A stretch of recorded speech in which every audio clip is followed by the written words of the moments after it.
ہے کہ محمد رسولullah محمد صرف ایک شخص کا نام نہیں، ایک ذات نہیں، بلکہ اس کے ساتھ اللہ کی رسالت کا عہدہ جڑا ہوا ہے۔ وہ میرا رسول ہے، والذین معہ، اور جو اس کے ساتھ ہوتے ہیں وہ جسمانی طور پہ اس کے صرف ساتھ نہ ہوں بلکہ رسالت میں بھی اس کے ساتھ ہوں۔ والذین معہ، جو ان کے ساتھ ہوتے ہیں، اشدہ علی الکفار، وہ کافروں پہ بڑے سخت ہوتے ہیں اور آپس میں وہ نرم دل ہوتے ہیں، رحم دل ہوتے ہیں۔ روزانہ کی بنیاد پہ گفتگو ہو رہی ہے کہ معیار صحابیت کیا ہے، صحابی کسے ہونا چاہیے اور کسے کہلوانا چاہیے۔ کوشش کی کہ جلیل القدر شخصیات کے بارے میں بات کی جا سکے کہ کون وہ حقیقی صحابہ ہیں جن کو واقعتاً رسول نے صحابی کہا ہے اور قرآن نے ان کی عزت بتائی ہے اور شیعہ ان کا احترام اپنے اوپر واجب سمجھتے ہیں۔ کیونکہ اب اختتامی گفتگو ہے، کل شب عاشور ہے اور کل ہمیں اس گفتگو سے نتیجہ برآمد کرنا ہے۔ آج کی گفتگو انتہائی عقلی لحاظ سے سوچوں کے قریب ہوگی، ضمیر کو جھنجھوڑے گی اور عقل کو فیصلہ کرنے پہ مجبور کرے گی۔ خداوند متعال یہ کہہ رہا ہے کہ جو میرے مصطفیٰ کے ساتھی ہوتے ہیں وہ کافروں پہ بڑے سخت ہوتے ہیں۔ وہ کافر کے سامنے جاتے ہوئے رحم دلی نہیں دکھاتے، نرم دلی نہیں دکھاتے، بزدلی بھی نہیں دکھاتے۔ جب وہ کافر کے سامنے جاتے ہیں تو وہ سیسا پلائی ہوئی دیوار بن جاتے ہیں۔ خداوند متعال قرآن میں ایک اور آیہ کریمہ ہے جس میں خدا ارشاد فرماتا ہے، ان اللہ یحب الذین یقاتلون فی سبیلہ کأنہم بنیان مرصوص۔ بے شک اللہ محبت کرتا ہے ان لوگوں سے جو اللہ کی راہ میں لڑتے ہوئے کأنہم بنیان مرصوص، سیسا پلائی ہوئی دیوار بن جاتے ہیں۔ یہ آیت آپ نے پچھلے دنوں میڈیا پہ بہت زیادہ سنی ہوگی۔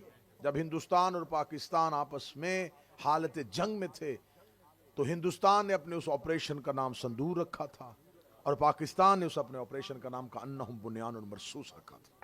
سیسا پلائی ہوئی دیوار، سیسا پلائی ہوئی دیوار، بچوں کو آسان کر دوں، لوہے کی دیوار، فولادی دیوار۔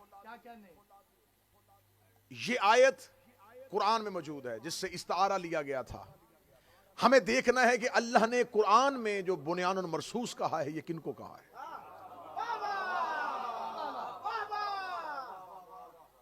اگر آج پاکستان کی فوج یہ چاہتی ہے کہ ہم اپنا آپریشن اس آیت کی روشنی میں کریں تو پہلے دیکھنا ہوگا کہ اللہ نے یہ آیت بھیجی کس کے لیے تھی۔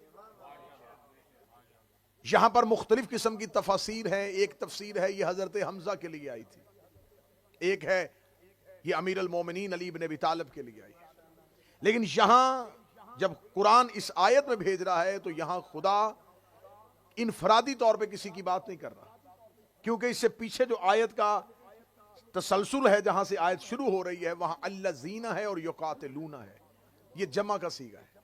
یہاں خدا کسی ایک کی بات نہیں کر رہا، کسی لشکر کی بات کر رہا۔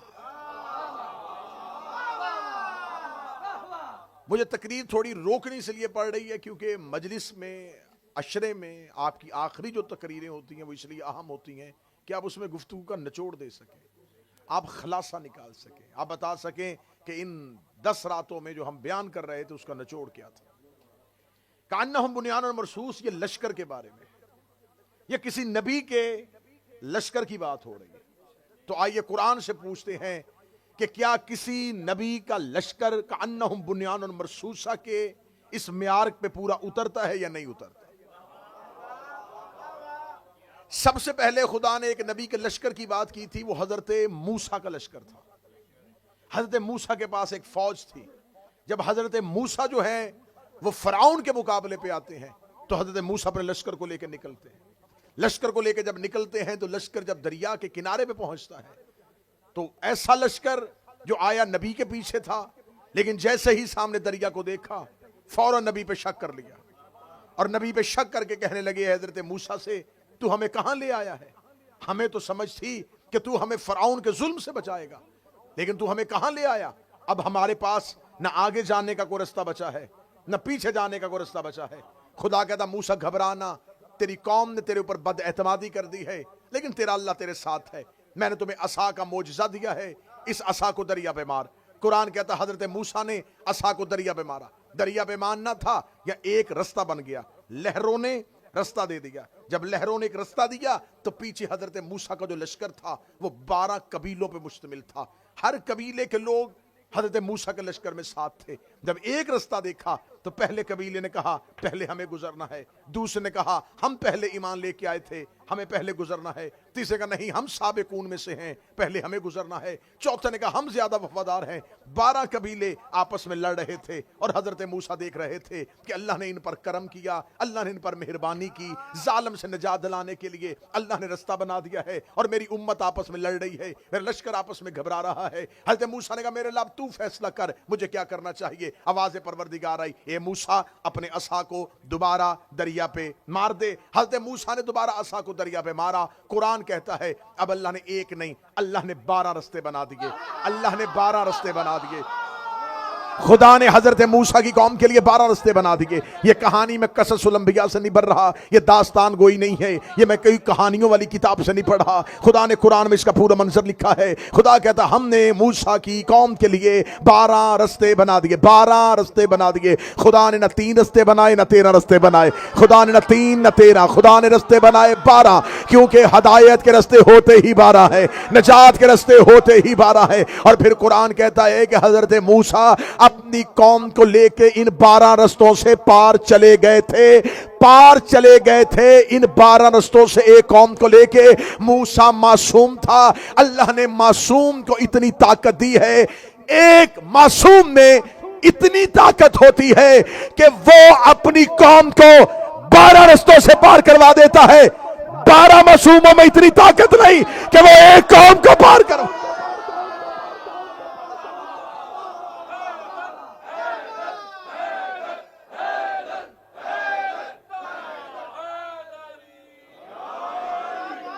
ایک موسیٰ نے ایک معصوم 12 رستوں سے لے کے پار چلا،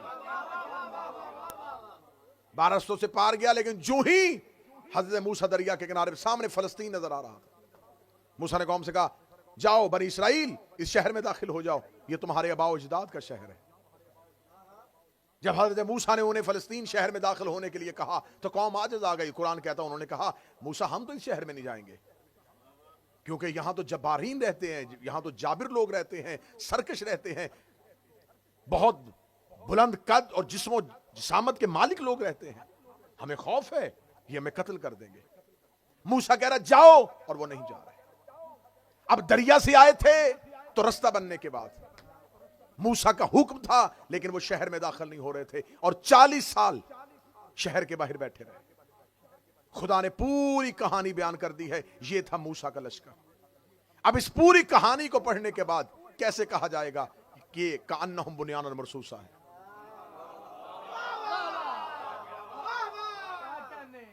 یہ کأنہم بنیان مرصوصہ نہیں ہو سکتا۔ خدا نے پھر دوسرا ایک لشکر بیان کیا۔ خدا نے کہا آؤ میں تمہیں ایک اور لشکر کی کہانی سناتا ہوں۔ یہ لشکر تھا شموئیل نبی کا، جو طالوت کی سرپرستی میں گیا تھا۔ طالوت مسلمانوں کا بادشاہ تھا، حضرت شموئیل ایک نبی تھے۔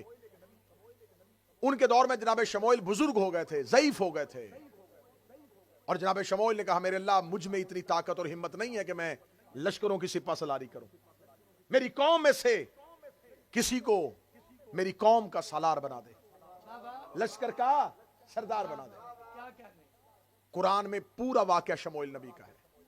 خدا نے نہیں کہا کہ شموئیل اپنے صحابہ سے کہے اگر تو نہیں لڑ سکتا اور انہوں نے کسی کو اپنے لشکر کا سپہ سالار بنانا ہے تو تیرے صحابی مل کے کسی ایک کو بنا لے۔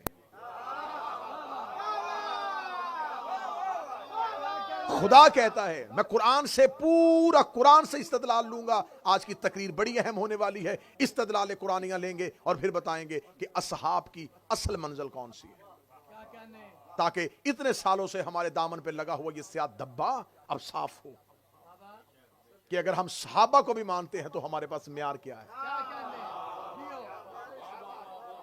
ہمارے پاس صحابیت کا معیار کیا ہے۔ میرا مسلمان، تمہیں اللہ نے اتنی عقل دی ہے کہ تم فروٹ خریدنے کے لیے جاؤ تو چن لیتے ہو.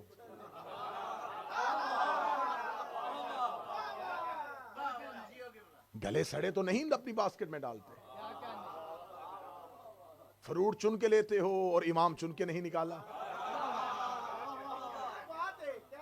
میں چناؤ بتا رہا ہوں، میں سلیکشن بتا رہا ہوں، میں بتا رہا ہوں معیار کیا ہے، کس معیار پہ جا کے صحابی کو ماننا چاہیے.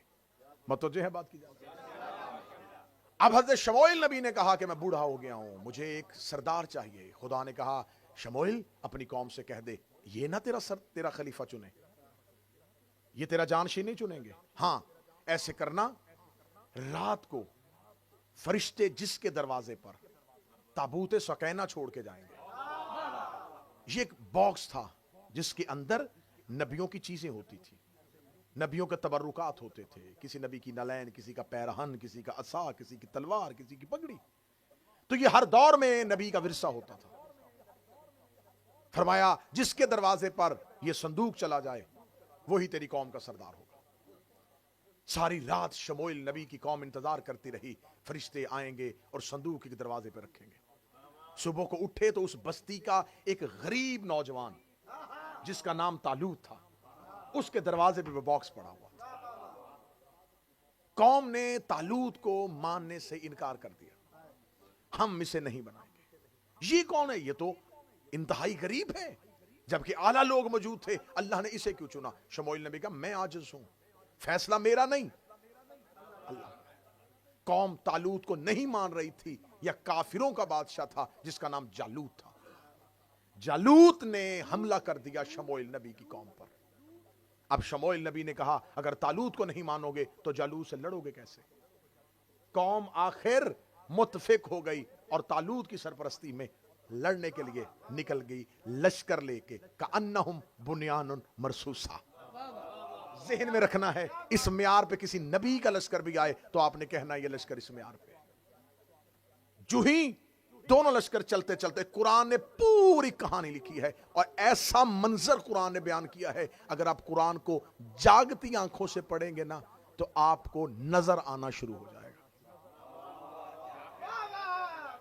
خدا اتنا بہترین قصہ سناتا ہے، اتنی بہترین بات سناتا ہے کہ دل میں اترتی ہے. ایک نہر کے کنارے پہ دونوں لشکر آمنے سامنے آ گئے، طالوت کا لشکر اور جالوت کا لشکر. مجلس منسوب ہے سرکار ابوالفضل العباس سے. خدا قرآن میں کہتا ہے کہ جب دونوں لشکر آمنے سامنے آ گئے تو ہم نے طالوت پر، لشکر طالوت مسلمانوں کا جو لشکر تھا، جو اللہ کا لشکر تھا، اس پر ایک وحی کی. ان اللہ مبتلیکم بالنہر، ہم تمہیں آزمائیں گے اس نہر کے ذریعے سے. فمن شرب فلیس منی، جو اس سے پانی پیے گا وہ ہم میں سے نہیں ہوگا. خدا لشکر پیاسا نہیں رکھنا چاہتا تھا، خدا دیکھنا چاہتا تھا یہ میری اطاعت میں کتنے کار بند ہیں. لڑنے تو آگے اللہ کے لیے، تو میں پہلے فیصلہ ابھی کر لیتا ہوں، انہیں آزما لیتا ہوں، نہر سے آزما لیتا ہوں. ابھی دیکھ لیتے ہیں کتنے پانی پیتے ہیں کتنے نہیں پیتے. پیاسا لشکر کہاں سے چلا تھا. طالوت نے کہا اللہ کا حکم آ گیا ہے، اس نہر سے کوئی پانی نہیں پیے گا. انہوں نے کہا یہ کیسا اللہ جو ہمیں پانی سے روک رہا ہے. اب پیچھے لشکر ہے اور طالوت سامنے ہاتھ بلند کر کے کہہ رہا نہ پانی پینا، حکم پروردگار ہے، شکست لے جاؤ گے، ہار جاؤ گے، ظالم تم پر حاکم بن جائے گا اگر تم نے اس نہر سے پانی پیا. خدا کہہ رہا ہے فمن شرب فلیس منی، اس سے پانی جس نے پیا وہ ہم میں سے نہیں ہوگا. آخر قوم اتری اور اس نے نہر سے پانی پینا شروع کر دیا. اس سے آگے ایک آیت ہے، یہ آیت آج بھی قرآن میں ہے. قرآن میں بہت سی آیتیں ایسی ہیں جو منسوخ ہیں، جو آئی تھیں حکم پروردگار ہوا تھا لیکن اس دور کے لیے ہوا تھا، پھر اس کے بعد وہ دور ختم ہو گیا. آیت کا احترام موجود ہے لیکن حکم منسوخ ہو گیا. یہ حکم کسی دور میں کسی نبی کے ماننے والوں کے لیے تھا لیکن کیونکہ وہ نبی کا دور نہیں ہے، آیت ہے لیکن حکم منسوخ ہو گیا ہے.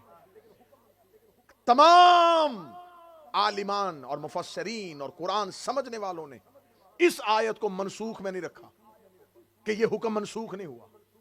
حکم کیا تھا؟ ہم تمہیں آزمائیں گے اس نہر کے ذریعے. جس نے اس سے پانی پیا وہ ہم میں سے نہیں. اور خدا آگے کہہ رہا جس نے دریا میں اتر کے پانی کا چلو اٹھایا اور پھینک دیا، وہ مجھ سے ہے۔ آیت قرآن میں نہ ہو، میں کل ممبر پہ نہ ہوں، آیت قرآن میں آج بھی موجود ہے، جس نے چلو پھلیا اور پھر دریا کے منہ پہ مار دیا وہ تم میں سے نہیں، اللہ کہہ رہا وہ مجھ میں سے ہے۔ نبیوں کے دور گزرتے گئے، آیت وہی کی وہی کھڑی رہی، آخر رسول کا دور آ گیا، لوگوں نے پوچھا یہ کون سی آیت ہے، کون ہے جو اللہ میں سے ہے، کون ہے جو پروردگار میں سے ہے، آخر پھر بھی اس آیت کا پتہ نہیں چلا، یہاں تک کہ مولا امیر المومنین جب جنگ صفین کے لیے گئے، علی نے فرات کے کنارے پہ اپنے لشکر کا پڑاؤ کیا، لوگ قرآن کی آیتیں پڑھتے رہے کہ خدا نے قرآن میں کہا تھا میں تمہیں آزماؤں گا ایک نہر کے ذریعے سے، جو اس سے پانی پیے گا وہ مجھ میں سے نہیں ہوگا، جو اس سے پانی اٹھا کے چلو اس کے منہ پہ مارے گا وہ مجھ میں سے ہوگا۔ کون ہے جو اس آیت کا مصداق بنے؟ علی نے فرات کے گھاٹ پہ پہرا بٹھایا ہے، لیکن علی نے فرات کے اندر اپنا گھوڑا نہیں ڈالا، حسن نے فرات پہ اپنا گھوڑا نہیں ڈالا، کربلا عاشور کا دن آیا، عباس نے گھوڑا فرات کے اندر ڈالا، چلو پانی کا لیا، دریا کے منہ پہ مارا، خدا نے کہا جو پھینکے گا وہ مجھ میں سے ہوگا۔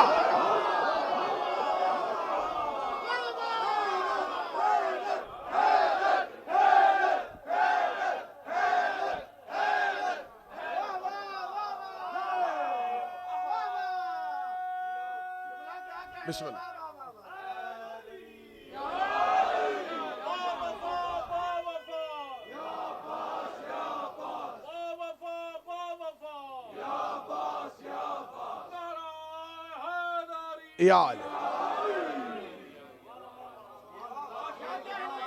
قوم عاجز آ گئی، قوم کا اللہ کے حکم کی نافرمانی کرنا اس بات کی دلیل ہے یہ کانہم بنیان مرصوصہ نہیں ہے۔ کسی نبی کا لشکر اس آیت کے معیار پہ پورا نہیں اتر رہا۔ رسول اکرم آئے، اسلام کی کافروں سے پہلی جنگ بدر،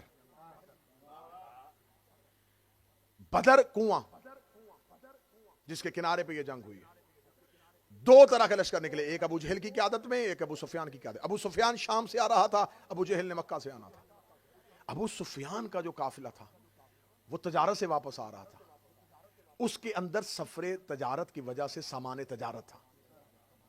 خدا نے اپنے رسول نے اپنے اصحاب کو حکم دیا کہ ہم نے کافروں سے جنگ کرنی ہے، اور یہ پہلی جنگ ہے، اسلام کی پہلی جنگ ہے۔ مسلمان تھوڑے سے 313، جن میں سے صرف چند گھوڑے، چند نیزے، چند بھالے، باقی لوگ سب پیدل۔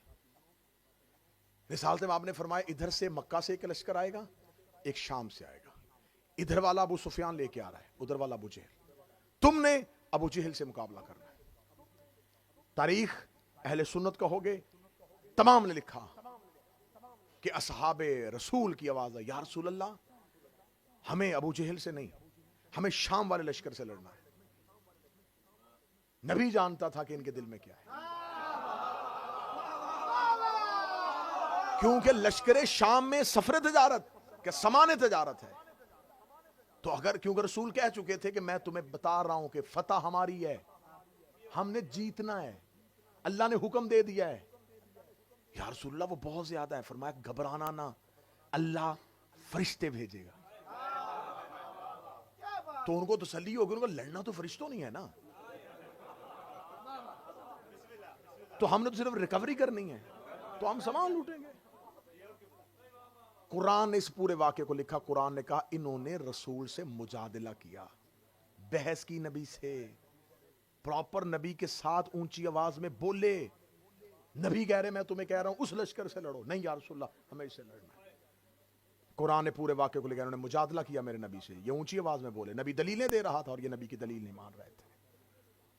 آخر کافروں کے لشکر کے ساتھ سامنا ہو گیا۔ اس جنگ میں سب سے زیادہ کفار کا جو نقصان کیا وہ اکیلے علی نے کیا۔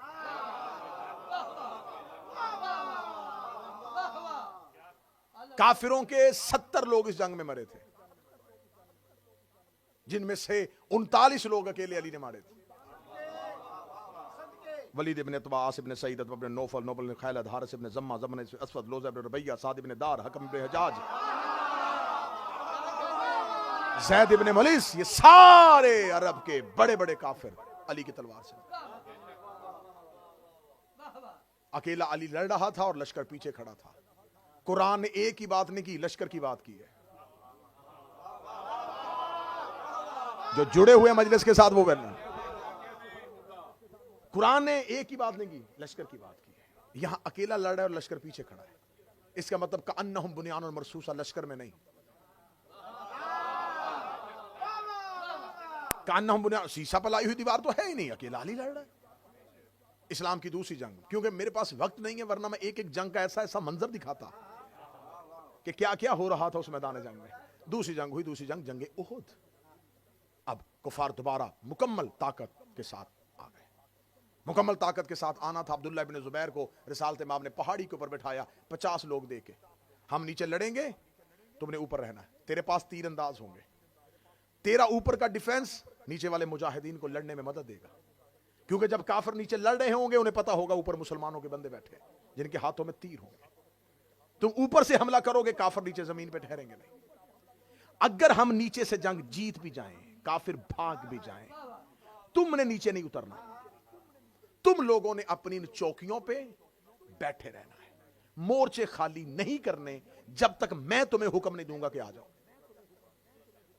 نیچے بڑی زبردست قسم کی جنگ ہوئی اور کافروں نے میدان چھوڑ دیا.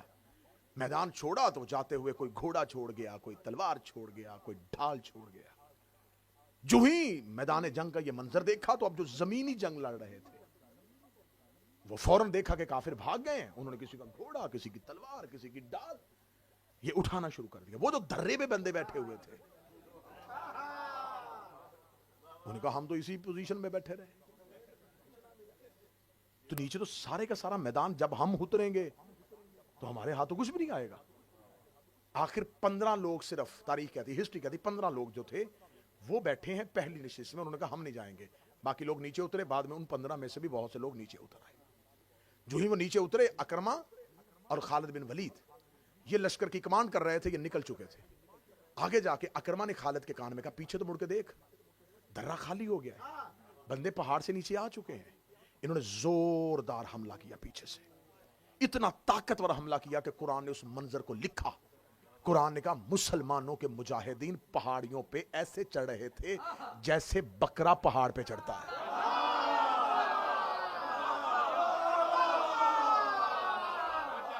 اکیلے امیر المومنین اور امیر المومنین، مجھے جنگیں پڑھنا مقصد نہیں ہے، صرف کأنہم بنیان مرصوصہ ہے. اکیلے امیر المومنین نے پوری جرت کے ساتھ، پوری طاقت کے ساتھ، پوری جوان مردی کے ساتھ، یہ وہ جنگ تھی جس میں رسالت مآب کا دندان مبارک زخمی ہوا تھا، ٹوٹا نہیں تھا. ممبر سے اگر کوئی پڑھے تو محتاط رہیے گا، رسول کا دان ٹوٹا نہیں تھا، زخمی ہوا. ٹوٹنا عیب ہے.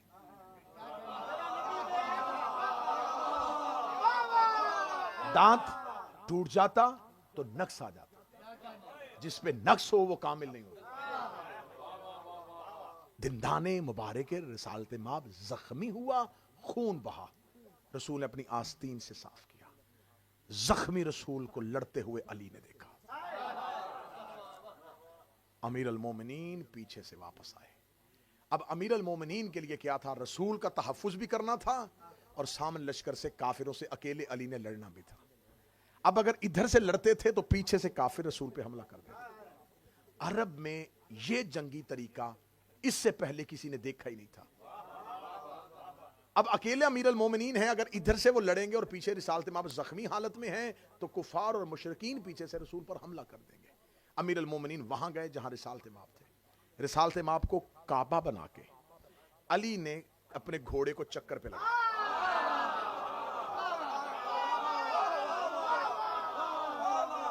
امیر المومنین رسالت مآب کو کعبہ بنا دیا اور اپنے گھوڑے کو چکر پہ لگا دیا. چکر پہ لگا کے علی نے چھوٹے چکر سے چکر شروع کیا ہے، بالکل نبی کے قریب سے تحفظ شروع کیا ہے. چکر پھیلتا اتنا وسیع کر لیا کہ میدان احد خالی ہو گیا. یہ وہ جنگ تھی جس میں امیر المومنین کی تلوار عرش سے آئی تھی. جنگ پڑھنا مقصد ہوتا تو یہاں پر بہترین جنگ کا منظر میں آپ کے سامنے بیان کر سکتا تھا. اب لشکر کہاں گیا تھا؟ قرآن کہتا بھاگ گیا تھا، لڑ علی رہا تھا. کأنہم بنیان مرصوصہ کی منزل. بدر احد ہو چکی. اسلام نے تیسری جنگ کی، خندق. خندق ایک طرف مکان، ایک طرف پہاڑ، اور درمیان میں مسلمانوں کا لشکر. سلمان محمدی کے مشورے پر اس میں خندق کھودی گئی. 10 صحابیوں کو 40 ہاتھ جگہ دی کہ 10 صحابی 40 ہاتھ جگہ کھودیں گے. اس کے بعد 10 40 ہاتھ جگہ کھودیں گے.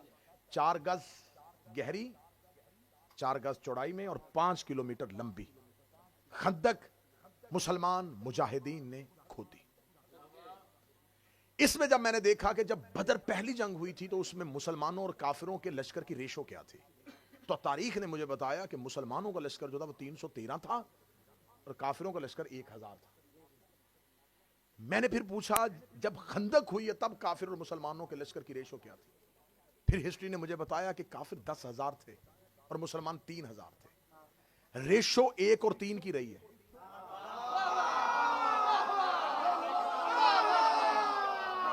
ریشو تبدیل نہیں ہوئی، 1 3.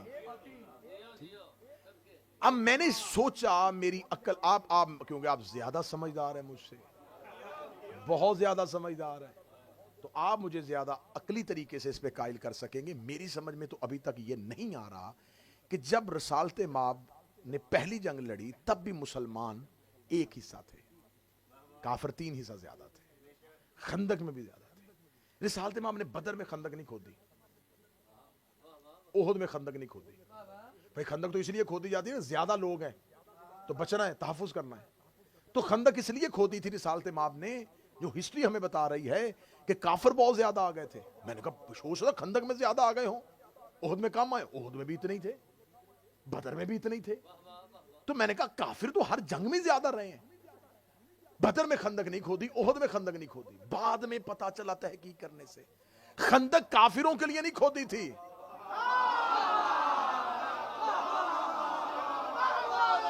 جو ہاتھ نیچے ہے میرا خیال انہیں سمجھ میں نہیں آیا، کیونکہ رسول 2 جنگوں میں ایک بڑا برا ایکسپیرینس کر چکے تھے کہ وہاں سے کوئی یہاں آئے تو علی تو جانے نہیں دیتا. لیکن یہاں والے بدر میں بھی چلے گئے تھے، یہاں والے احد میں بھی چلے گئے تھے. رسول نے کہا اب خندق کھود لو، باہر سے کوئی آیا تو علی نہیں جانے دے گا، اب اندر سے کوئی باہر نہ جائے.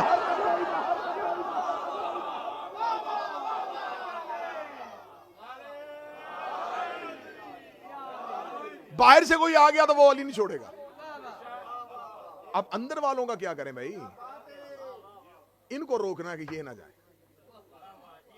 جن کو روکنا تھا انہی سے کھدوائی. یہاں میرا جملہ نہیں ہے، یہ جملہ ہے قبلہ اظہر حسن زیدی صاحب کا. میں انہی کا جملہ انہی کے نام سے کہوں گا تاکہ قبلہ کی روح کو اسال ہو جائے. انہوں نے کہا کسی تنگ دل کی تنگ خندق کھودی ہوئی سے امر آ گیا.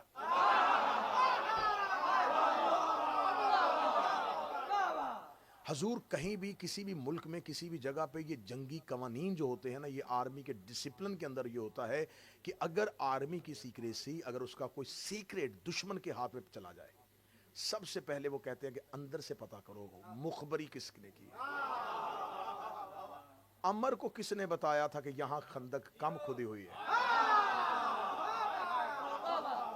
یقین کرو میں خطابت نہیں کر رہا، نارتھ ہیمپٹن والوں میں خطابت نہیں کر رہا، نہ سمجھنا کہ میں صرف ذاکری کر رہا ہوں.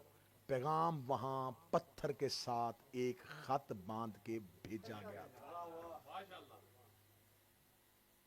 دل سے تو مسلمان تھے نہیں کچھ لوگ. 7 لوگ آئے ہیں، اکیلا عمر نہیں آیا، 7 لوگ آئے ہیں.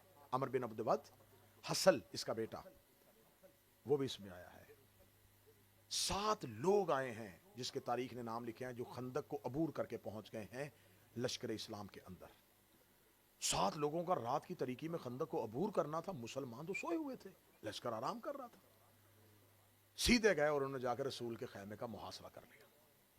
خیمے کا محاصرہ کرنے کے بعد عمر بن عبد ود نے اپنا نیزے کے ساتھ رسول کے خیمے کی چادر کو پھاڑا، اور پھاڑنے کے بعد نیزے کی نوک کے ساتھ چادر کو اٹھایا.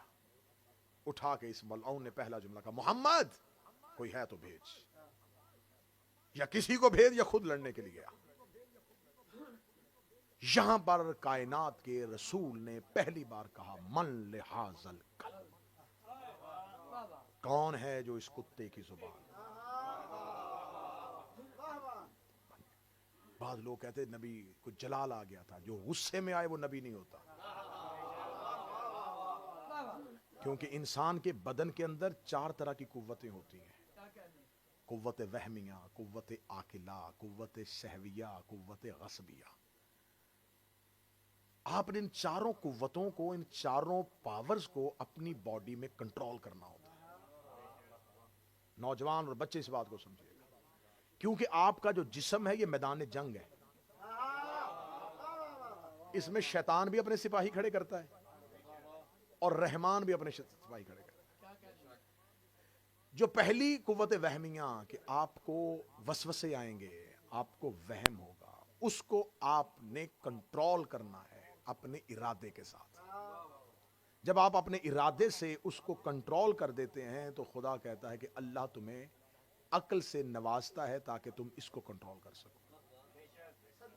اگر آپ کے اندر غصب، غصے والی کیفیت آ جاتی ہے تو جو ہی وہ کیفیت آئے گی وہ قوت آپ کے اوپر مغلوب ہو جائے گی، آپ کے اوپر غالب آ جائے گی. آپ کوئی ایسا کام کر دیں گے، بعد میں آپ پچھتائیں گے. کیوں پچھتائے؟ اس لمحے آپ پہ کنٹرول اس لیے نہیں رہا کہ وہ قوت آپ کے اوپر غالب آ گئی تھی. تو جو غالب آتی ہے، جس پہ غالب آتی ہے وہ مغلوب ہوتا ہے. امام اور نبی پہ یہ قوت غالب نہیں آتی. امام اور نبی کوئی بھی کام ہماری طرح غصے میں نہیں کرتے، کیونکہ وہ مغلوب نہیں ہے، وہ ہر شے پہ غالب ہے، وہ غالب علی کل غالب ہے. تو جب آپ یہ سمجھ لیں گے تو پھر آپ یہ سوال کرنا چھوڑ دیں گے کہ علی نے تلوار کیوں نہیں اٹھائی. کیونکہ یہ جتنے منظر آپ ہمیں بتاتے ہیں یہ ساری چیزیں انسانیت کے غصے کے لیے. علی کا ہاتھ امر الہی ہے. علی کا ہاتھ تبھی اٹھے گا جب اللہ کا حکم آئے گا. اب رسالت مآب نے غصے کی وجہ سے نہیں. رسالت مآب کو جب غصہ آتا ہی نہیں، اللہ قرآن میں کہتا ہے یہ خلق عظیم کا مالک ہے، اور صرف مالک نہیں کہہ رہا، اس کے اخلاق کی قسم کھا رہا ہے. تو جس کے اخلاق کی اللہ قسمیں کھا رہا تھا، اس نے خندق میں عمر بن عبد ود کو کتا کہہ کے بلایا تو کوئی نہ کوئی تو راز ہوگا. یا رسول اللہ جلال آیا تھا؟ فرمایا جلال نہیں آیا تھا، رسول نے ایک معیار قائم کر دیا تھا. یہ دروازے پہ باہر کھڑا ہو کے، میدان میں کھڑا ہو کے للکارتا، میں کبھی گالی نہ دیتا. اس نے آ کے دروازے پہ دروازے پہ دروازے پہ دروازے پہ دروازے پہ گستاخی کی ہے. میں دنیا کو بتا رہا ہوں، جو ہمارے دروازے پہ آگے گستاخی کرے، آتا انسان ہے، واپسی پہ کتا ہو جاتا.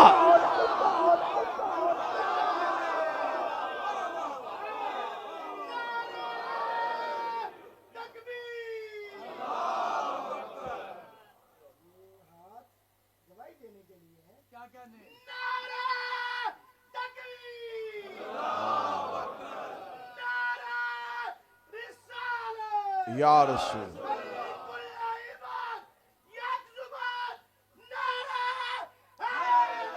یا آپ ہمیں بتائیں کہ بدر میں بھی لشکر نہیں لڑ رہا، اکیلے علی لڑ رہے ہیں. احد میں علی لڑ رہے ہیں، خندق میں علی لڑ رہے ہیں، حنین میں علی لڑ رہے ہیں، خیبر میں علی لڑ رہے ہیں.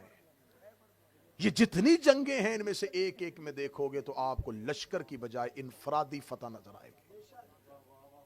تو آپ علماء اسلام، میرے معززین اور میرے مہربان دوستو، اب مولوی کے پاس کوئی رستہ نہیں. یا آیت کا ترجمہ بتائے یا ہمیں وہ لشکر بتائے،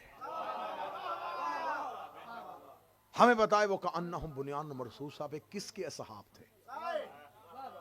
کون سی اصحاب ہے جن کے لیے قرآن میں آیت آج بھی کھڑی ہے؟ وہ سیسا پلائی ہوئی دیوار تھے، وہ اپنی جگہ سے ہٹے ہی نہیں، وہ ڈٹے رہے. موت سر پہ آئی ہے وہ نہیں ہلے. یہ مجھے اسلام کی کسی جنگ میں لشکر کا یہ روب دکھاؤ، میں قرآن کی اس آیت کو ہار بنا کے اس صحابی کے گلے میں ڈالوں کہ تم ہو اس آیت کے مصداق. یہ لشکر اس آیت کا مصداق ہے.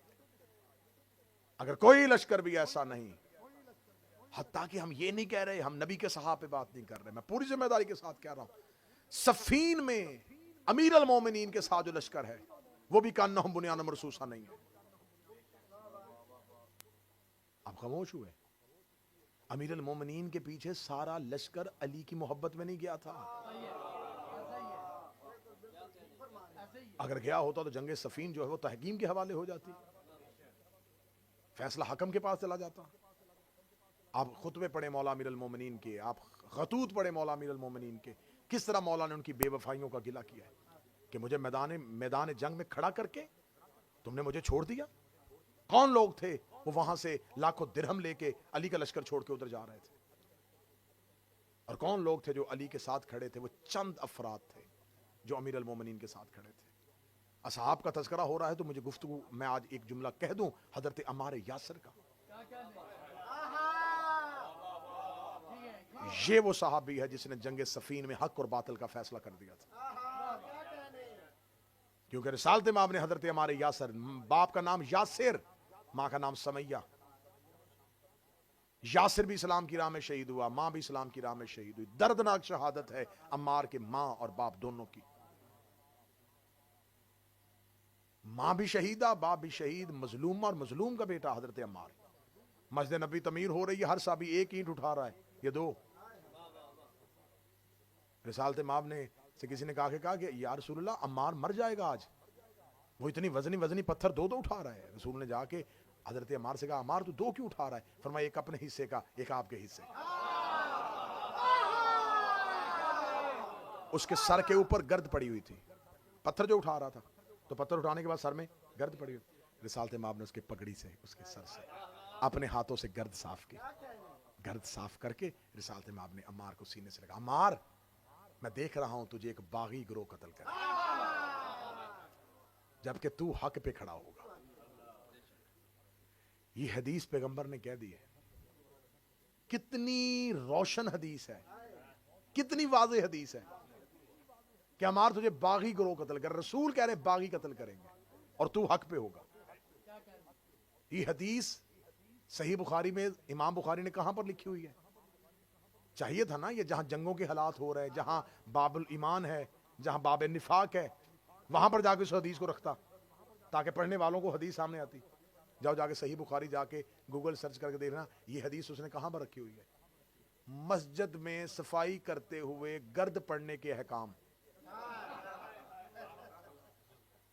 کہ جس باب کے اندر انہیں مسجد کا باب ہے نا, مسجد کا, کہ مسجد کے کیا کیا کیا کیا فضیلتیں اور کیا کیا احترام ہے, اور مسجد میں صفائی کرنی, اور صفائی کرتے ہوئے ڈسٹ, اور ڈسٹ اگر پڑ جائے وہاں پر جا گئے چھوٹی سی ایک سائڈ پہ یہ حدیث لکھی ہوئی ہے. جبکہ یہ ہے معیار, یہ ہے صحابی. میدان جنگ میں ادھر علی کا لشکر ہے, ادھر معاویہ کا لشکر, درمیان میں علم لے کے ہمارے یاسر آ گئے. درمیان میں کھڑے ہوئے علی کے لشکر سے نکل کے دونوں لشکروں کے درمیان میں آ گئے, اور درمیان میں آ کے لشکر معاویہ کی طرف دیکھ کے کہا سنو میں مصطفیٰ کا صحابی ہوں, کیا تمہیں نبی کی حدیث بھول گئی؟ عمار کے صرف نکل کے آنے کی وجہ سے 35 لوگ معاویہ کے لشکر کے نکل کے علی کے لشکر میں آ گئے. یہ نہیں کہ صرف ادھر سے لوگ ادھر گئے, جو ادھر سے آئے ہم وہ بھی گنتی پوری کریں گے, ادھر سے بھی 35 لوگ آئے. انہوں نے آ کے کہا علی تو حق کا امام ہے, ہمیں تو پتہ ہی نہیں تھا. عمار آ کے کھڑا ہو گیا ہے.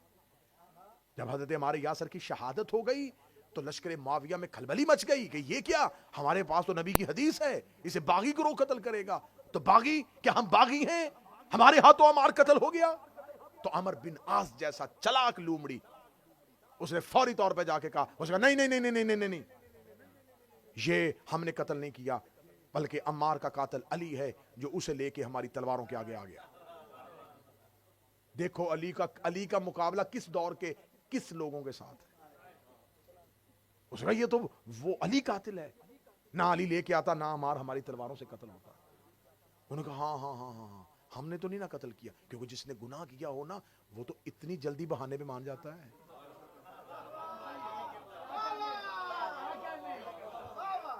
جس نے روزہ نہ رکھنا ہو نا اسے صرف اتنا سا ہاتھ لگائے نا, وہ کہتا ہے بخار ہے نا.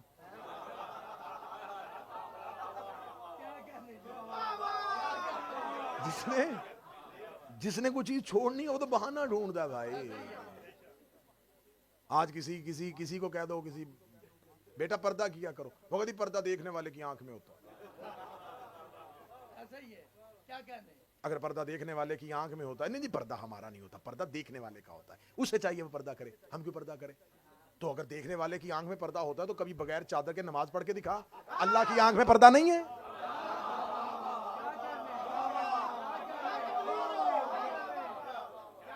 اللہ کی آنکھ میں پردہ نہیں تو بغیر چادر کے نماز پڑھ۔ پردہ چہرے کا ہوتا ہے۔ اہل بیت کی حلال کی ہوئی چیز کو اگر اطاعت نہیں کر سکتے تو اسے حرام بھی نہیں کر سکتے، اور ان کی حرام کی ہوئی چیز سے اگر منع نہیں ہو سکتے تو اسے حلال بھی نہیں کر سکتے۔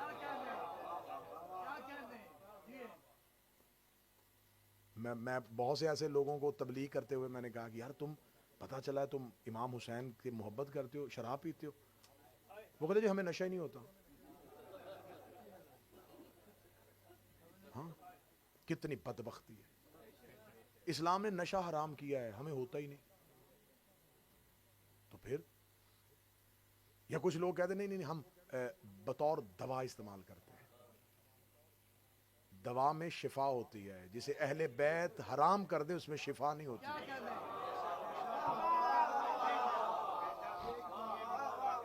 اہل بیت کی حرام کی ہوئی چیز میں شفا نہیں ہے۔ اہل بیت نے تمہیں منع کیا ہے ہر وہ چیز جو تمہارے عقل پہ غالب آ جائے، جو تمہارے سوچ پہ غالب آ جائے، جو تمہاری فکر پہ غالب آ جائے۔ پڑھے لکھے دور میں زندگی گزار رہے ہو تو اس کا مطلب یہ نہیں ہے کہ اہل بیت کو چھوڑ دیا جائے، اہل بیت کی اطاعت سے نکل جاؤ۔ آپ برطانیہ کے ماحول میں رہتے میرے بچوں، اہل بیت کے مذہب میں جو والدین کا احترام ہے وہ کسی اور مذہب میں نہیں ہے۔ یہ آپ کا کوئی ایکسکیوز نہیں ہے کہ ہم اب انڈیپینڈنٹ ہو گئے ہیں، اب ہم خود فیصلے کرنے کی پوزیشن میں آ گئے ہیں، بس ہمیں اسلام اس بات کی اجازت دیتا ہے۔ اسلام تمہیں ماں باپ کے سامنے اف کی بھی اجازت نہیں دیتا۔ اف لفظ نہیں ہے، اف کوئی لفظ ہے؟ اس کا کوئی ایکسنٹ بھی نہیں ہے کہ آپ نے منہ بگاڑ کے نہیں میں نے بدتمیزی نہیں کی، میں نے تو آپ کہہ کے منع کیا تھا۔ ابا جی آپ تو ہر بات میں بولتے ہیں، اب آپ کو کیا پتا کہ باہر کیا ہو رہا ہے، اب آپ کو کیا پتا کہ کیا ہو رہا ہے۔ آپ نے بھی کل ابا جی ہونا ہے، اس دور میں آپ کو بھی نہیں پتا ہوگا۔ بولو وہ جو کل برداشت کر سکو۔ اہل بیت کے مذہب میں نہ والدین کا کہ آگے اف اف اف کیا، ایک صرف نفرت، ایک نخوت کا انداز۔ اف، خدا نے اس نطق کو قرآن میں کوڈ کیا۔ خدا نے کہا اگر تم نے یہ بھی کیا نا میں تمہیں پھر بھی معاف نہیں کروں۔ جاؤ جا کے اہل بیت کے مذہب میں جا کے پوچھو کہ امیر المومنین والدین کے گستاخ کو منہ نہیں لگاتے تھے۔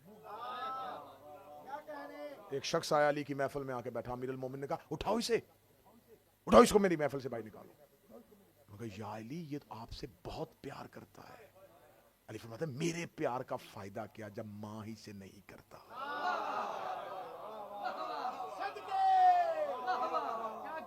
کسی صحابی نے اسے جا کے کہا علی نے کہا ہے کہ تو ماں سے پیار نہیں کرتا اور علی تم سے پیار نہیں کرتا۔ وہ فوراً آیا مولا کے پاس، مولا آپ نے میرے بارے میں یہ کہا؟ مولا میں اس لیے نہیں کرتا، مولا وہ چھوٹی چھوٹی باتوں پہ بار بار اصرار کرتی ہے تو اس لیے تھوڑا سا میں اس لیے ان چیزوں سے کتراتا ہوں، مولا آپ سے تو پیار کرتا ہوں۔ مولا فرماتے ہیں اس کی گود نے تمہیں مجھ سے پیار کرنے پہ مجبور کیا ہے،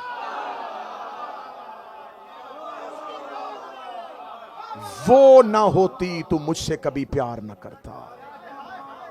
جس وسیلے سے علی تک آیا ہے اس وسیلے کو درمیان میں رکھ۔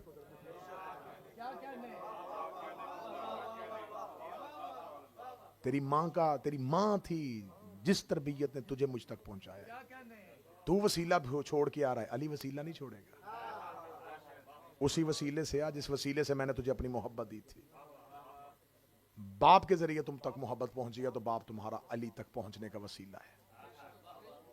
کوئی لشکر کا انہم بنیان اور مرصوصہ کی منزل پہ نہیں آیا، حسین 72 لے کے کربلا آیا۔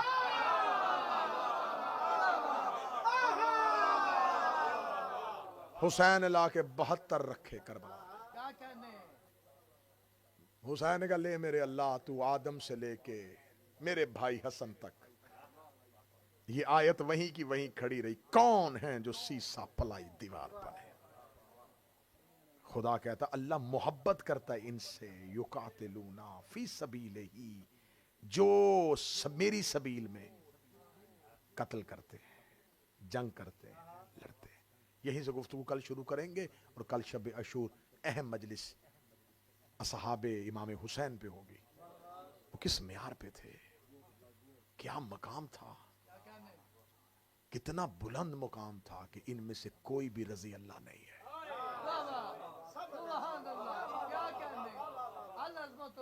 یہ سارے علیہ السلام. میں ان میں سے چند وہ نام ضرور کل آپ کے سامنے بیان کروں گا، کیونکہ ہمارے پاس اصحاب میں سے صرف 2 یا 3 ہی کی بات بچوں کو پتا ہے. یا حر کو جانتے ہیں، یا حبیب ابن مظاہر کو جانتے ہیں.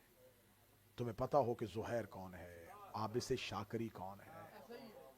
تمہیں پتا ہونا چاہیے کہ مسلم ابن اوسجہ کون تھا. یہ کون سے معیار تھے. وہاب قلبی کون تھا، ابو سمامہ کون تھا.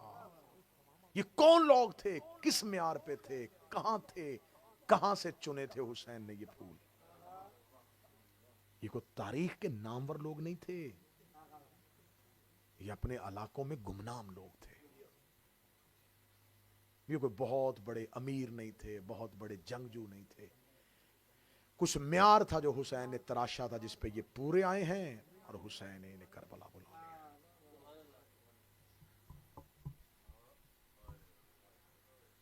اگر آج ان اصحاب حسین کا معیار دیکھنا ہے تو ایک جملے پہ معیار تل سکتا ہے.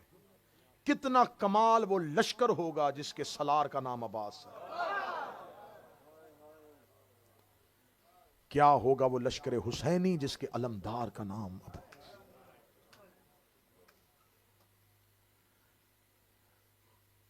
آج ہے شہادت ابوالفضل العباس.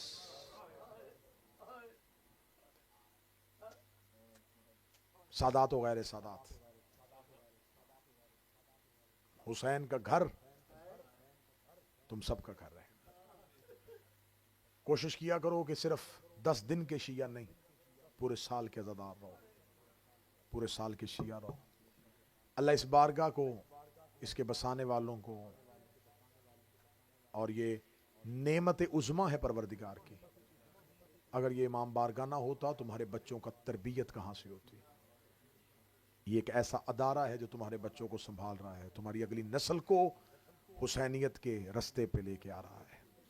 اس کے ساتھ جتنا ہو سکے آپ تعاون کیا کریں. اگر آپ اس کے ریگولر ممبر نہیں ہیں تو اس کے ممبر بنیں. آپ اس کی تمام وہ افادیت، تمام وہ اہمیتیں جس کے لیے اس ادارے کو بنانے کا مقصد ہے، اغراض و مقاصد ہیں، اگر وہ آپ تک پہنچ رہے ہیں تو آپ کو چاہیے کہ اس کی جتنی حوصلہ افزائی ہو سکے، جس قدر ہو سکے وہ ضرور کریں. جتنی دیر عباس زندہ رہا علی کی بیٹیاں سکون سے سوتی رہی.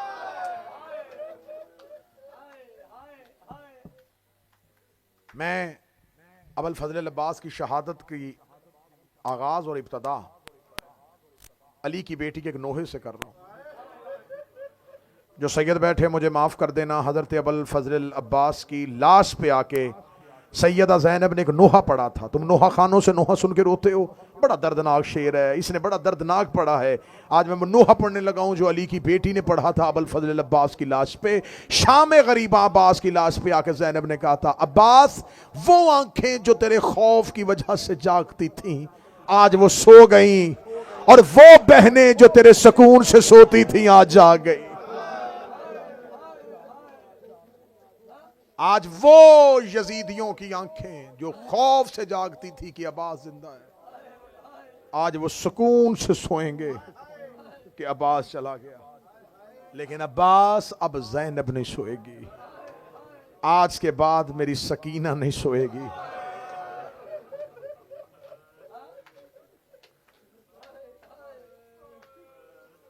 میرا مولا حسین آپ کا پرسہ قبول فرمائے، علی کی بیٹیاں یہ پرسہ قبول فرمائے، سیدہ یہ پرسہ قبول فرمائے. عراق میں نے خود مولا عباس کے حرم میں ایک عالم دین، عرب عالم دین، اس کی زبان سے یہ واقعہ سنا تھا. اس نے کہا مولا عباس کی مجلس میں ایک شخص آتا تھا جو دونوں پاؤں سے معذور تھا. جب بھی مولا عباس کی مجلس میں آتا رو کے کہتا عباس کاش میری ٹانگیں ہوتی میں کھڑا ہو کے تیرا ماتم کرتا. مولا میں کھڑا ہو کے تیرا ماتم کرتا. وہ کہتے عراق کے ایک گاؤں میں رہنے والا وہ بچہ بار بار کہتا تھا کاش میری ٹانگیں ہوتی میں حلقے کے درمیان میں کھڑا ہو کے حسین کا ماتم کرتا. عالم دین کہتے ہیں کہ اسی جگہ پہ مجلس ہو رہی تھی یا لوگوں نے دیکھا کہ حلقے میں وہ کھڑا ہے اور وہ ماتم کر رہا ہے. لوگوں نے اسے کھڑے ہو کے ماتم کرتے ہوئے دیکھا. لوگوں نے اسے کہا تیری تو ٹانگیں نہیں تھی, تو کھڑا کیسے ہوا؟ اس کا مجلس حسین میں بیٹھے ہوئے جب مصائب پڑھا جا رہا تھا میں نے رو کے کہا عباس تجھے حسین کے کچلے ہوئے سینے کا واسطہ, مولا عباس تجھے حسین کے کچلے ہوئے سینے کا واسطہ. وہ کہتا میں نے دیکھا کہ گھوڑا سوار آیا ہے, گھوڑا سوار نے آگے گھوڑا میرے قریب روکا ہے, رو کے مجھے کہنے لگا اٹھ کھڑا ہو کے ماتم کر. کہتا میں کیسے ماتم کروں, میرے پاؤں نہیں ہیں, میری ٹانگیں نہیں ہیں, مجھے کھڑا کرنا چاہتا ہے اپنا ہاتھ بڑھا, میں تیرا ہاتھ پکڑ کے کھڑا ہوں. اتنا کہنا تھا اس نے ابا ہٹائی, رو کے کہتا میرے بازو کوئی نہیں ہے, میرے اشل کی لجام میں ہاتھ ڈال. میں نے اس کے گھوڑے کی لجام میں ہاتھ ڈالا.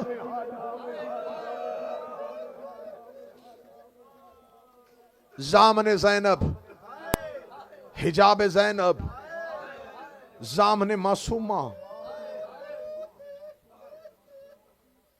وقت زیادہ ہو گیا, میں قریب سے شہادت شروع کر دیتا ہوں. 4 سال کی بطول نے آ کے کہا چچا عباس میرا اصغر پیاسا ہے. مولا عباس دیکھ کہتے شہزادی کیا کروں, حسین مجھے لڑنے کی اجازت نہیں دے رہے.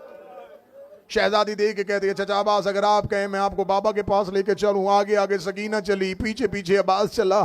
میں ممبر پہ ہر دفعہ یہ عمل بتا کے جاتا ہوں کسی کی کوئی مشکل سے مشکل دعا کبھی قبول نہ ہوئی ہو یہ عمل ہے. اگر تیرے گھر میں بیٹی ہے بیٹی لے کے عباس کے علم پہ جایا کرو, بیٹی کو غازی کے علم پہ کھڑا کر کے پیچھے ہاتھ باندھ کے کیا کہو مولا عباس میں بیٹی سفارش بنا کے لے کے آیا ہوں کیونکہ سخی عباس یہ آپ کی سنت ہے. آپ کربلا میں سکینہ کو سفارش بنا کے لے کے گئے تھے. آگے آگے سکینہ چلی, پیچھے پیچھے جوان عباس چلا. سکینہ اور عباس کو اکٹھے آتے ہوئے حسین نے دیکھا. حسین نے قبضہ تلوار سے سر کو اٹھا کے لگا اما تیرا حسین غریب ہو گیا. عباس سکینہ کو سفارشی بنا کے لے کے آ رہا ہے. آ کے کہنے لگی بی بی سکینہ بابا میرے چچا کو پانی لانے دیجئے گا. حسین رو کے دے سکینہ پانی کس کے لیے چاہیے؟ رو کے دی خود نہیں پینا, میرا اصغر بڑا پیاسا ہے. حسین رو کے دے سکینہ اصغر تیرا کیا لگتا ہے؟ آواز آئی بابا میرا بھائی ہے. فرمایا تیرے اصغر کی عمر کتنی ہے؟ بابا 6 ماہ. فرمایا عباس میرا کیا لگتا ہے؟ بابا آپ کا بھائی لگتا ہے. فرمایا میرے بھائی کی عمر کتنی ہے؟ فرمایا 32 سال. حسین اٹھے, سکینہ کو سینے سے لگایا, روکا سکینہ فیصلہ خود کرنا, ایسا نہ ہو نہ تیرا 6 مہینے کا بچے نہ میرا 32 سال. فیصلہ ایسے کرنا, ایسے نہ ہو نہ تیرا 6 ماہ کا بچے نہ میرا 32 سال کا بچے. مولا میں ضمانت دیتا ہوں, مولا میں صرف پانی لاؤں گا.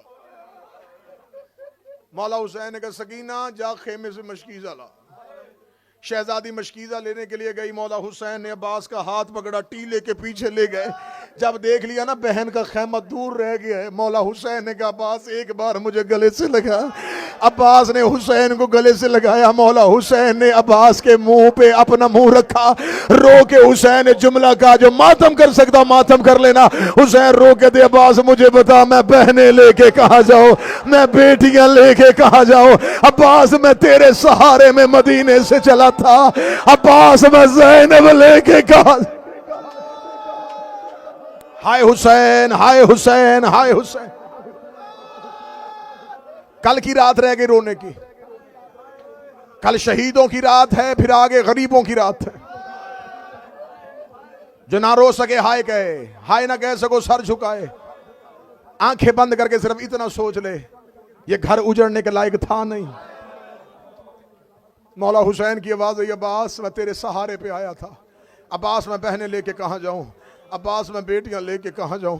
مولا عباس نے کہا شہنشاہ میں کیا کروں، مجھ سے تیری بیٹی کے رونا سونا نہیں جاتا، مولا میری آنکھوں کے سامنے میرے لائق شاگرد مارے گئے، مولا میں عباس کتنا صبر کروں گا، اگلی سطر پڑھنے سے پہلے میں خود ماتمی ہوں، خود زنجیر زن ہوں، میرا جگر پھٹ رہا ہے، میں اگلی سطر پیر سعد شاہ جی سمجھنے کو کیسے سناؤں؟ جب کہا نا عباس تو نے جانا ہی ہے، ہاں مولا میں نے جانا ہے، سخی حسین نے مولا عباس کے نیام سے تلوار کھینچ لی، روکے گا عباس بغیر تلوار کے چلا جا، عباس روکے تھے مولا میں نے وعدہ کیا ہے، مولا سامنے کوئی آیا تو ماروں گا، مولا میں خود کسی پہ حملہ نہیں کروں گا، مولا میری تلوار مجھے دے دے۔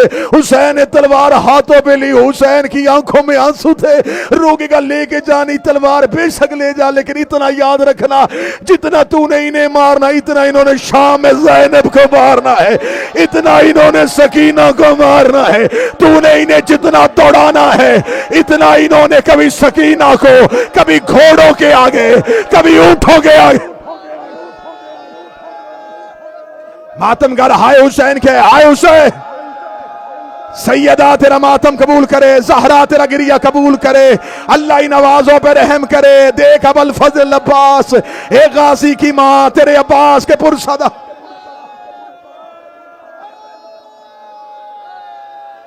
جتنا تو نے انہیں مارنا ہے اتنا انہوں نے شام میں زینب و سکینہ کو مارنا۔ بس سادات و غیر سادات شہزادی مشکیزہ لے کے آئی، ایک ایک گھنٹہ صرف ودا پڑھا جائے عباس، شہزادی مشکیزہ لے کے آئی، اے جوان قد میرے مولا کا، 4 سال کی سیدزادی، شہزادی نے مشکیزہ ہاتھ میں لیا، عباس نے جھکنا شروع کیا، جھکتے جھکتے جھکتے جھکتے عباس اتنا جھک گئے، عباس کے دونوں ہاتھ سکینہ کے قدموں پہ آ گئے۔ غریب نے عباس کے ہاتھ بیٹی کے قدموں پہ دیکھے، حسین رو کے کہتے عباس تو نے صحرا میں میری بیٹی کا حیا کیا ہے، میں وعدہ کرتا ہوں قیامت تک تیرا ہاتھ علموں پہ بلند رہے گا۔ اور مولا عباس تیری وفا کے صدقے، غازی تیری وفا پہ قربان۔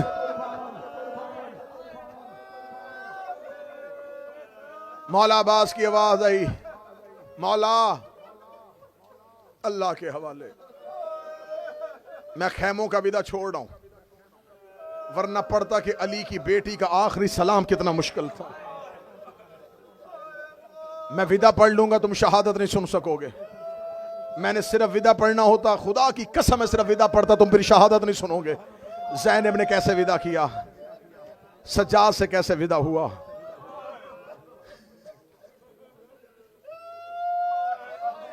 ایک ودا پڑھ دیتا ہوں، منت کی ماتم نے ایک ودا پڑھ دیتا ہوں، ایک ودا پڑھ دیتا ہوں۔ عباس نے ایک ودا کیا ہے علی کی بیٹی کے ساتھ، ایک ودا کیا ہے اپنی بہن رقیہ کے ساتھ۔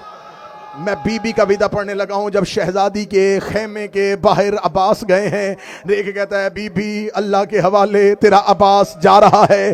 مقتل کہتی ہے زینب نے دونوں ہاتھ اپنے برقعے کے اوپر رکھ لیے، رکھ کے کہنے لگی عباس تو نہیں جا رہا، میری چادر جا رہی ہے، میرا برقع جا رہا ہے، میرا حجاب جا رہا ہے۔ عباس حسین کہاں ہے؟ آواز آئی مظلوم ٹیلے پہ بیٹھا ہوا ہے۔ فرمایا عباس تو ہمیشہ نوکر کہلواتا رہا، عباس ہمیشہ دروازے پہ پہرا دیتا رہا، عباس میری ماں نے تیرے اپنے ہاتھوں سے کرتے سیے تھے، عباس زینب تم سے کوئی پوچھنا چاہتی ہے۔ عباس رو کے جی شہزادی حکم کر، رو کے بی بی خیمے کے پردے کے قریب آئی، رو کے دی عباس اپنا کان پردے کے قریب کر۔ عباس قریب گیا، بی بی رو کے کہتی مجھے حسین سے شرم آتی ہے، عباس تو میرا خاص بھائی ہے، مجھے صرف اتنا بتا بازار میں چلتے کیسے ہیں، مجھے بتا شرابیوں سے بولتے کیسے ہیں، مجھے بتا خطبے کیسے دیتے۔ اسی پہ ہمارے پنجاب کے ذاکرین پڑھا کرتے تھے، بھینی دامان سلامت رہویں ایک منت ہمشیر تلائی وج کی میں بولنا نال شرابی دے۔ عباس مجھے بتا میرا لال خطبے کیسے دینے. بی بی رقیہ کے خیمے میں عباس گئے. فرمایا رقیہ تھوڑی دیر بعد میرا شہنشاہ غریب ہو جائے گا. میرے مظلوم کا زلجنہ تو نے تیار کرنا ہے. میرے آقا کو سواری پہ تو نے بٹھانا ہے. لاشیں اٹھا اٹھا کے کمر ٹوٹ گئی تھی حسین. ٹیلہ کربلا پہ پیشانی تلوار. میں نے ہر ایک شہادت میں آپ کو سنایا ہے. جب بھی کوئی میدان میں جاتا حسین جنگ آنکھوں سے نہیں دیکھتے تھے. لاش اٹھانے خود جاتے تھے. جنگ عباس دیکھتے تھے. عباس ٹیلے پہ کھڑے ہو جاتے, حسین یوں زمین پہ نیچے نشے میں بلا تشبیہ بیٹھے ہوتے. حسین عباس کو دیکھتے رہتے. عباس کے چہرے سے پتہ چل جاتا کہ اون کیسا لڑ رہا ہے, قاسم کیسا لڑ رہا ہے. ایک ایک کو مقتل میں بھیج کے عباس کی آنکھوں سے حسین نے ہر کسی کی جنگ دیکھی ہے. عباس بتاتے تھے اون لشکر میں چلا گیا ہے, فرات خالی کروا دیا ہے, قاسم بڑا اچھا لڑ رہا ہے. حسین صرف عباس کو دیکھتے رہتے. آج عباس جا رہا تھا, حسین رو کے کہتے ہیں عباس میری آنکھوں میں بینائی نہیں ہے, میری کمر میں زور نہیں ہے. عباس میں نے تجھے لڑتے ہوئے دیکھنا تھا. عباس اب میدان جنگ میں مجھے بول بول کے بتاتا رہنا. عباس میں تیری آواز کو سنتا جاؤں. اتنا کہنا تھا. 4 سال کی سیدزادی قریب آئی, بابے کی داڑھی کو چوما, رو کے کہتی بابا تو پریشان کیوں ہوتا, تیری سکینہ ابھی زندہ ہے. سکینہ ٹیلے پہ کھڑی ہو گیا. مجھے نہیں پتا کون ماتم کرے گا کون نہیں کرے گا. سکینہ ٹیلے پہ چلی گئی, حسین زمین پہ بیٹھ گئے, شہزادی ٹیلے کے اوپر کھڑی ہوئی. ادھر سے عباس کے گھوڑے نے چلنا شروع کیا. عباس کے گھوڑے کی حرکت شروع ہوئی. سکینہ رو کے کہتی ہے بابا میرا چچا لشکر کے اندر چلا گیا ہے. بابا میرے چچا کے جاتے ہی لشکروں نے رستے دینے شروع کر دیے ہیں. بابا فوجیں بھاگنا شروع ہو گئی ہیں. بابا میدان خالی ہونا شروع ہو گیا ہے. بابا میرا چچا عباس کا گھوڑا فرات کے کنارے پہ جا رہا ہے. بابا وہ دیکھ میرے چچا نے فرات کا گھاٹ خالی کروا لیا ہے. حسین زمین پہ سکینہ کو دیکھتے رہے. سکینہ ٹیلے پہ کھڑی ہو کے منظر سناتی رہی. بی بی سکینہ دیکھ رہی چچا دیکھیے بابا میرے چچا نے اپنا گھوڑا فرات کے اندر ڈال دیا ہے. وہ دیکھیے میرے مولا عباس نے مشکیزہ پانی سے بھر لیا. وہ دیکھ میرا چچا اپنے گھوڑے کی زین پہ آ گیا ہے. بابا میں نے کہا نہیں تھا میرا چچا پانی لے آئے گا. وہ دیکھ عباس کا گھوڑا بھرے ہوئے مشکیزے کے ساتھ فرات کے اندر سے نکل رہا ہے. حسین دیکھتے رہے. سکینہ کی آواز آئی میرے چچا کا منہ خیموں کی جانب ہے. حسین دیکھتے رہے. سکینہ نے اپنے دونوں ہاتھ پیشانی پہ رکھے, رو کے کہہ دیا بابا دونوں طرف سے فوجوں نے حملہ کرنا شروع کر دیا ہے. حسین نے کمر پہ ہاتھ رکھ لیے. سکینہ رو کے کہہ دیا بابا مجھے میرا چچا نظر نہیں آ رہا. حسین نے اپنے ہاتھ سینے پہ رکھا. سکینہ کی آواز آئی بابا میرے چچا کا دایا بازو کٹ گیا ہے, غریب زمین پہ گر گیا. سکینہ کی آواز آئی بابا بایا بازو. ہائے حسین ہائے حسین ہائے حسین. حوصلے سے حوصلے سے حوصلے سے. بابا میرے چچا کا بایاں بازو گر گیا ہے. حسین نے آنکھوں پہ ہاتھ رکھ لیے. اب کسی کا نرم دل ہے وہ کانوں پہ ہاتھ رکھنا. سکینہ ٹیلے پہ کھڑی زمین پہ گر گئی. رو کے کہتی بابا میرے چچا کے سر پہ گرز لگا ہے, میرے چچا کا سر دھڑ پہ نہیں.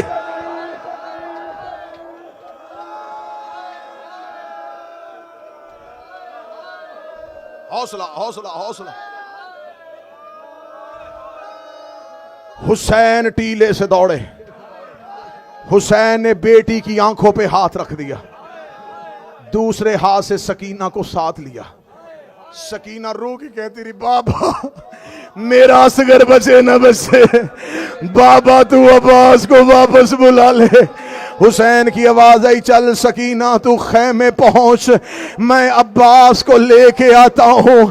گرتے ہوئے حسین مقتل کی جانب چلے. اگر تم نے 8 دن نوکر پہ اعتماد کیا ہے, آج میں شہادت عباس پہ تمہیں زہرا کے حق کی قسم کھا کے روایت سنانے لگا ہوں. تمہیں منبر سے بتایا جاتا ہے عباس کے بازو کٹ گئے تھے. مقتل کہتا کرتی ہے حسین کے پہنچنے سے پہلے انہوں نے عباس کے پاؤں کاٹے، انہوں نے عباس کا جسم کاٹا، انہوں نے عباس کا بدن کاٹا۔ حسین عباس کے قریب آئے، انہوں نے عباس کی لاش کربلا میں بکھیرنی شروع کی۔ حسین کبھی دائیں جاتے تھے، حسین کبھی بائیں جاتے تھے، حسین رو رو کے کہتے تھے اماں میرا عباس تقسیم۔